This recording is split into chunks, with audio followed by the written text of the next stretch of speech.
ദൈവം നമ്മുടെ പ്രാർത്ഥനകൾക്ക് മറുപടി നൽകുക മാത്രമല്ല ചെയ്യുന്നത്, നമ്മുടെ ഹൃദയങ്ങളെ രൂപപ്പെടുത്താൻ അവിടുന്ന് അവയെ ഉപയോഗിക്കുക കൂടി ചെയ്യുന്നു.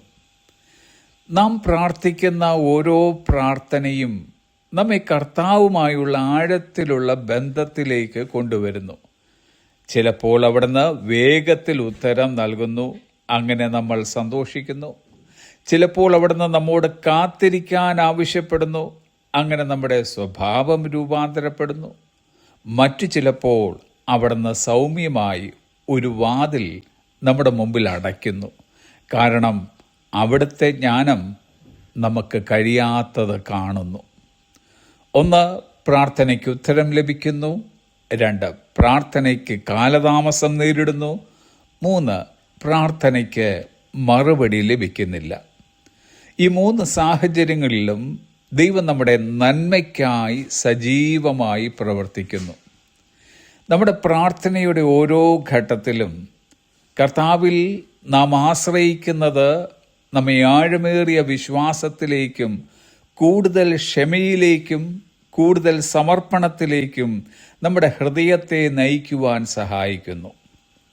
1, when God answers, He increases our faith. ദൈവം ഉത്തരം നൽകുമ്പോൾ അവിടുന്ന് നമ്മുടെ വിശ്വാസം വർദ്ധിപ്പിക്കുന്നു. തിരുവചനം പറയുന്നു, യിരെമ്യാവിൻ്റെ പുസ്തകം 33-ാം അധ്യായം 3-ാം വാക്യം, എന്നെ വിളിച്ചപേക്ഷിക്ക, ഞാൻ നിനക്ക് ഉത്തരമരുളും, നീ അറിയാത്ത മഹത്തായും അഗോചരമായുമുള്ള കാര്യങ്ങളെ ഞാൻ നിന്നെ അറിയിക്കും. യേശു കർത്താവ് ഇങ്ങനെ പറഞ്ഞു, മത്തായിയുടെ സുവിശേഷം 7-ാം അധ്യായം 7-ാം വാക്യം, യാചിപ്പീൻ എന്നാൽ നിങ്ങൾക്ക് കിട്ടും. ദാവീദ് ഇങ്ങനെ പറയുന്നു, 34-ാം സങ്കീർത്തനം 4-ാം വാക്യം, ഞാൻ യഹോവയോട് അപേക്ഷിച്ചു, അവൻ എനിക്ക് ഉത്തരമരുളി. 2, when God delays, He increases our patience. ദൈവം വൈകുമ്പോൾ അവിടുന്ന് നമ്മുടെ ക്ഷമ വർദ്ധിപ്പിക്കുന്നു. തിരുവചനം പറയുന്നു, ഹബക്കൂക്കിൻ്റെ പ്രവചനം 2-ാം അധ്യായം 3-ാം വാക്യം, അത് വൈകിയാലും അതിനായി കാത്തിരിക്ക, അത് വരും നിശ്ചയം, താമസിക്കുകയുമില്ല. യെശയ്യാവിൻ്റെ പുസ്തകം 40-ാം അധ്യായം 31-ാം വാക്യം, യഹോവയെ കാത്തിരിക്കുന്നവർ ശക്തിയെ പുതുക്കും. 3, when God does not answer, He is preparing something better. ദൈവം ഉത്തരം നൽകാതിരിക്കുമ്പോൾ അവിടുന്ന് മെച്ചപ്പെട്ട ഒന്ന് ഒരുക്കുകയാണ്.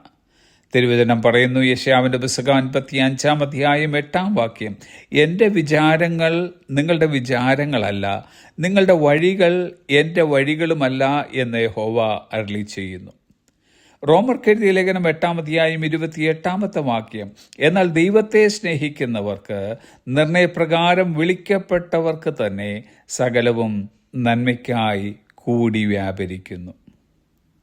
ദൈവത്തിൻ്റെ ഉത്തരം നമ്മുടെ വിശ്വാസത്തെ വളർത്തുമ്പോൾ, ദൈവത്തിൻ്റെ സമയം നമ്മുടെ ക്ഷമയെ വളർത്തുമ്പോൾ, ദൈവത്തിൻ്റെ നിശബ്ദത നമ്മുടെ സ്വഭാവത്തെ വളർത്തുകയും സകലവും നന്മയ്ക്കായി കൂടി വ്യാപരിപ്പിക്കുകയും ചെയ്യുന്നു.